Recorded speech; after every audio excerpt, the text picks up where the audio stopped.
When the body drops into deep stillness, when it finally stops defending, finally stops compensating, stops managing, you can see it, the structure itself begins to open from within. And the fascia unwinds where movement cannot reach, and the nervous system releases without any demand, without any activation. And the energetic system and the field releases what's been stored for years, sometimes decades, all while the body remains completely still. And this happens because stillness allows the system to access the foundational level, the place where these patterns were first formed, before they became tension, before they became movement, before they became the strategies we live by. And at this depth, release occurs without catharsis.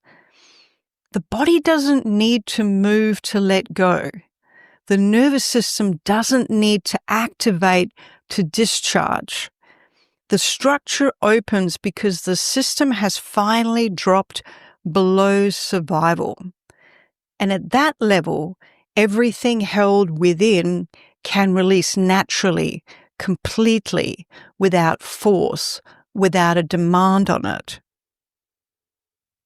And here's what most of us often miss. The system actually knows how to heal itself. It has an intelligence far greater than anything the mind can conceive or control.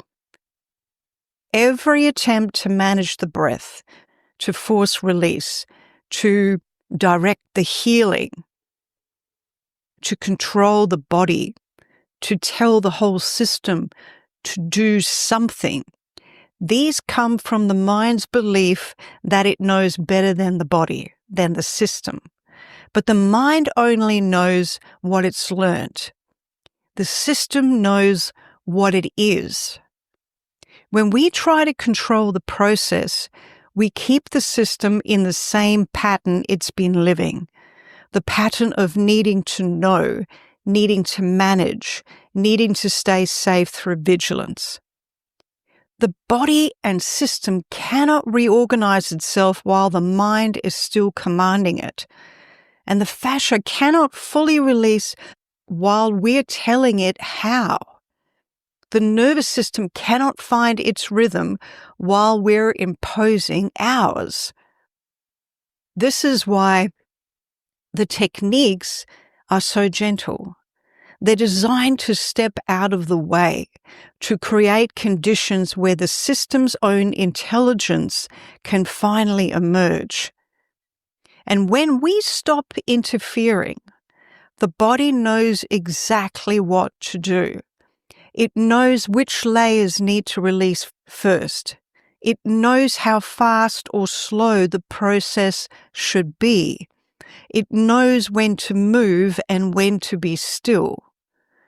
The mind cannot know this, but the system does, because it's been carrying this intelligence since before you were born.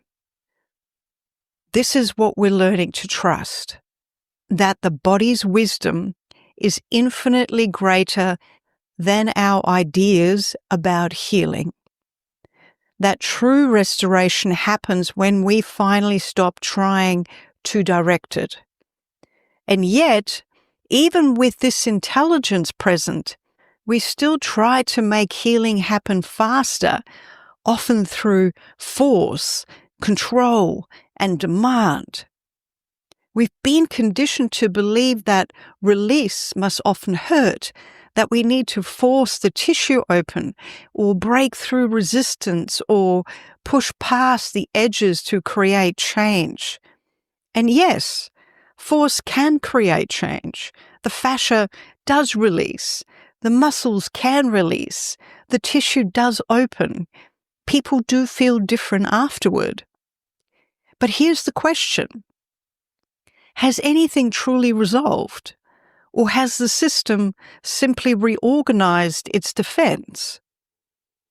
So when the body is forced open, or something is demanded from it, or we control it, the nervous system registers threat. It may release in that moment, but within hours, maybe within days, it rebraces, often in a different location, sometimes more deeply than before. The emotional and energetic charge doesn't metabolize, it relocates. The pattern doesn't resolve, it then adapts itself. This is why gentleness isn't just kinder. It's really the only way the system can truly let go. And when the body is met with precision, with respect for its own timing, the fascia releases and the nervous system agrees. The emotional and energetic charge metabolizes. The pattern resolves at the level where it was formed. And that release stays because the whole system has learned it's safe to change. And in this depth, something happens. The breath begins to subside. It softens. And when the body is holding, breath is movement. It mirrors the mind's restlessness, the nervous system's vigilance. But as the system enters safety, breath no longer needs to signal life. Every cell already knows it's safe. So the breath slows. And not because it has been controlled or we've gotten into a rhythm, but because nothing is being managed anymore. It's the body's way of saying, I can stop running now. So in deep stillness, there can come a moment when the breath seems to completely disappear. And it's not suppression, it's suspension. And the entire system, from fascia to mind to field, enters synchronization. Oxygen consumption drops.